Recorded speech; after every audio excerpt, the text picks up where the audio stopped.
Dovolte, abych vás přivítal jménem osadního výboru Divnice a všem popřál pěkné, příjemné zážitky. Je to krásné, že se tady scházíme už po třetí, že se to tak stává pomalu tradicí, že začátkem léta se sejdeme všichni na krásné poslechu heligónek. Divákům příjemné kulturní zážitky a v neposlední řadě chci poděkovat pořadatelům, kteří jistě s touto akcí a přípravou měli hodně starostí. Takže přeji vám příjemné odpoledne, příjemné zážitky. Děkuji. Krásné odpoledne, dovolte, abych i já vás přivítala na dnešním setkání harmonikářů a heligonkářů. Dneska se nám představí harmonikáři a heligonkáři z Čech, z Moravy, ze Slezska a i mnoho hostů přijelo až ze Slovenska, takže tomu jsme hodně rádi. Vážili dlouhou cestu a doufáme, že se jim teda bude líbit a jak někteří říkali, na tato místa, konkrétně do Divnic, se vrací rádi, takže nás to hodně potěšilo.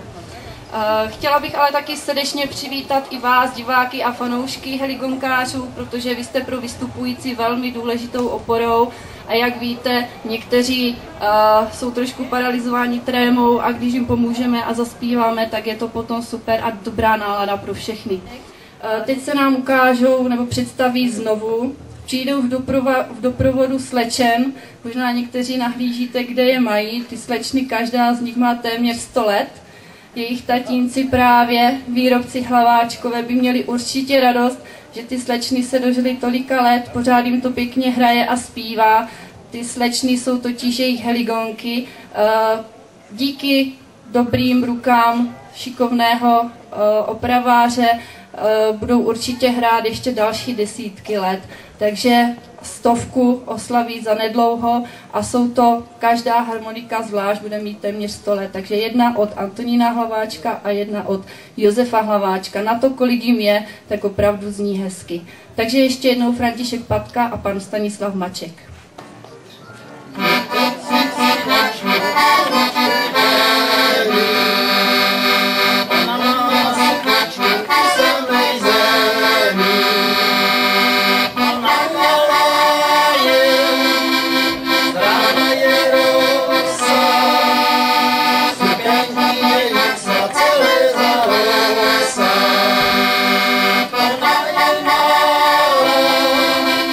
Zráda je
dnešního hosta, jednoho z nejmladších účastníků, možná si na něho pamatujete z minulého roku. Velký úspěch měl Ondrej Panák z Horné Suče, který nám zahraje na heligonku od výrobce Koblížka.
ještě jednu písničku, ale společně se svým kamarádem Dominikem Minárikem z Velkých Běrovcí, který hraje na harmoniku Dominik Minárik. Já potom vám k tomu řeknu ještě něco blíž, takže teď je nechám hrát a zpívat.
Dominik Minárik nám zahraje teď ještě sám, ale jak už jsem říkala, harmoniku má od výrobce Dominika Minárika. Není to náhoda, ale opravdu Dominik Minárik si tuto heligonku vyrobil sám.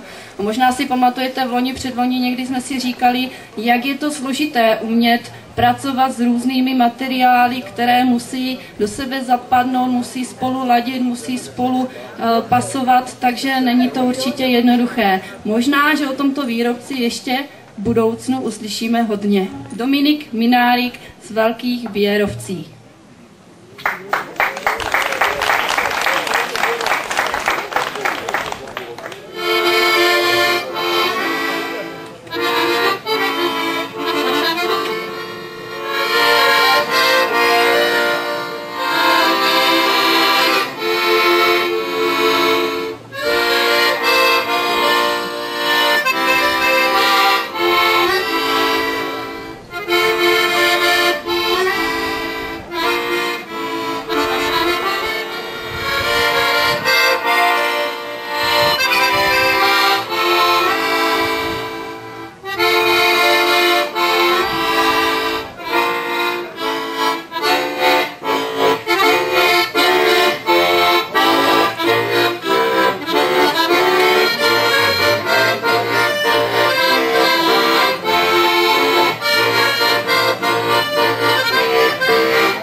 nyní vystoupí heligonkářská skupina, která si říká Valerián. Jsou z Komně. Říkají, že nás horko těžko hledali a vůbec o nás nevěděli, až slyšeli teda rozhlas Brno, kde vlastně byla pozvánka na toto setkání, takže děkujeme, že i díky takovéto reklamě nás tato skupina našla, protože určitě budou stát za to. Takže skupina Valerián z Komně a hrají na heligonky různých výrobců. Jinak bych vám představil našu kapelu. Chybí nám magistra Králíková, která je na dovolené, a jinak inženýr Slávek Hřib, Slávečka Jestřabíková, moja maličko. Tak. Bude to první pěsnička, bude Ten komenský kostelíček, druhá pěsnička bude U studánky seděla a třetí naše slípka Kropenata.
už se vám představí divnický heligonkář, velký fanda heligonek. Když půjdete po Divnicích, uslyšíte někoho hrát, tak je to buď Ondra Stavinoha, nebo právě František Patka. Takže se vám představí Ondra Stavinoha z Divnic, který zahraje na heligonku Delicia, 3řadovou heligonku. Tak já vás všechny zdravím. Zdravím taky Slováky, myjavské heligonkáře. Zahraju vám Chyte sa šohají, chyte sa koštěřa. A ještě nějaký valčík pěkný.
Děkujeme Ondrovi a teď se vám představí zajímavá skupina. Všichni se jmenují Hladíkovi, všichni jsou ze Sidonie a zahrají vám na 4 pianovky a bicí. Jsou to 3 bratři a jejich 2 synové, takže příjmení všech jsou Hladíci. Takže vítám skupinu Hladíkovců ze Sidonie.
děkujeme hladíkovcům ze Sidonie a teď už se nám představí pan Jan Gajdošík z Havířova, který k nám vážil tak dalekou cestu, stejně jako v loni.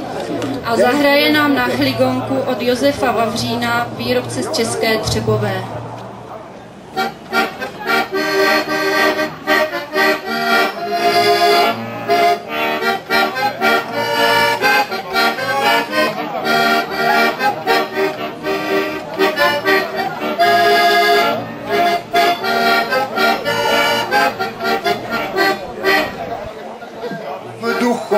Já meškám doma na dědí a ta moja stará Radachová svíně a jdu lelajné, kobzole si fajné.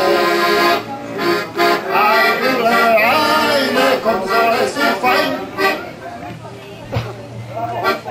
Jednou my jsme měli takovou ostude, nic vám to nežrálo, furt to bylo chudé, a jdu lelajné, kobzole si fajné.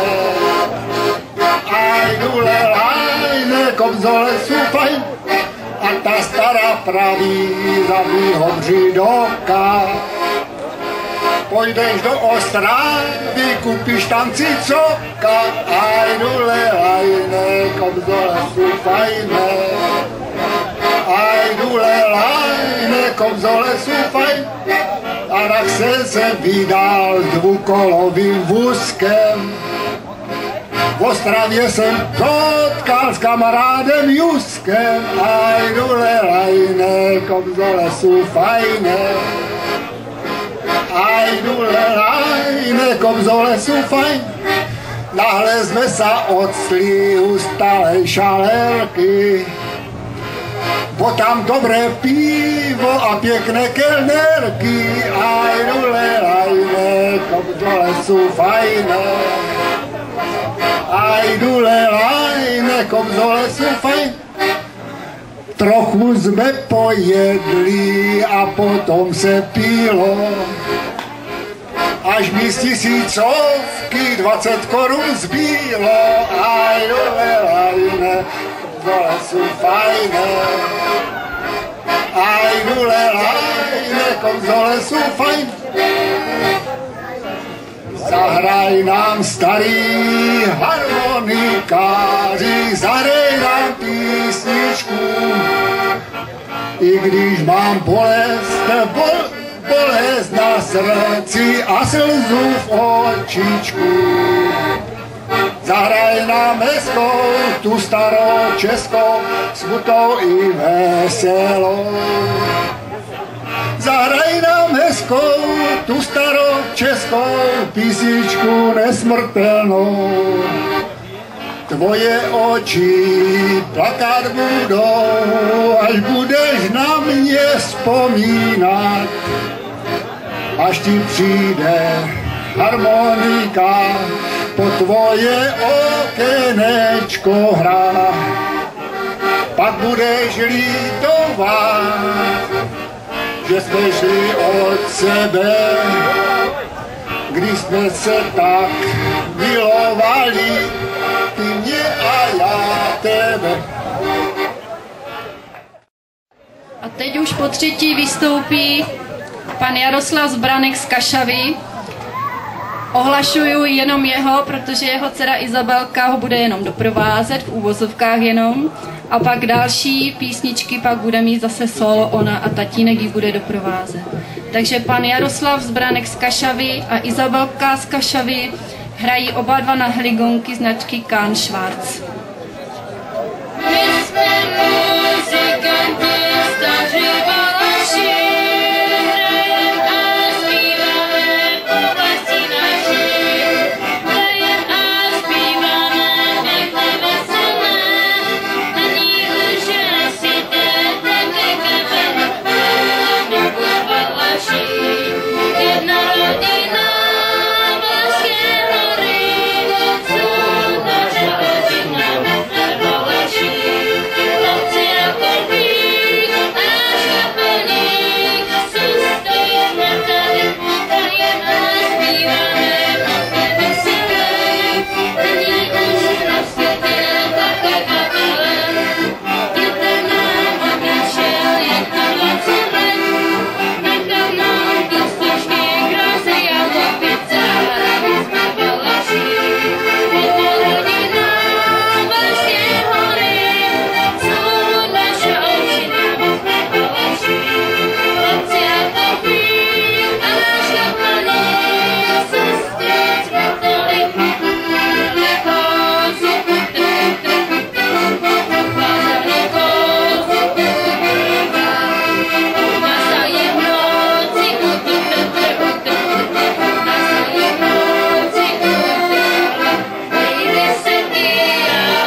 Já jsem ještě slíbila, že o Izabelce prozradím pár věcí. Možná si pamatujete v loni, že byla v Austrálii na dlouhém měsíčním představení, kde chodila dokonce i do školy, aby to všechno zvládla a dohnala, kam se vydala teda společně s tatínkem i letos do Československého klubu emigrantů, kde je vlastně potěšili svým uměním a hráčským uměním. Mám já panenku za horama, zastáje mohátník. Vyšla pojají s koníčkama, až pojdu za ní. Pojedu za panu, bezmilo, zářící vypeltečkama a plesaku se rudou. 4 páry bílých koní podkovy jim pěkně zvoní, ty mě obecou, jednou za tebou. 4 páry bílých koní a ty nikdo nedohoní, až za naší zahradou prasknu byče nad hlavou. Stávej kováři koníkovej, ať dlouho nečekám. Je pod kolenky pro mě schovej, já si je ponechám. Jednu z nich chtěl bych dát, ten, co mám tolikrát. Stávej kováři koníkovej,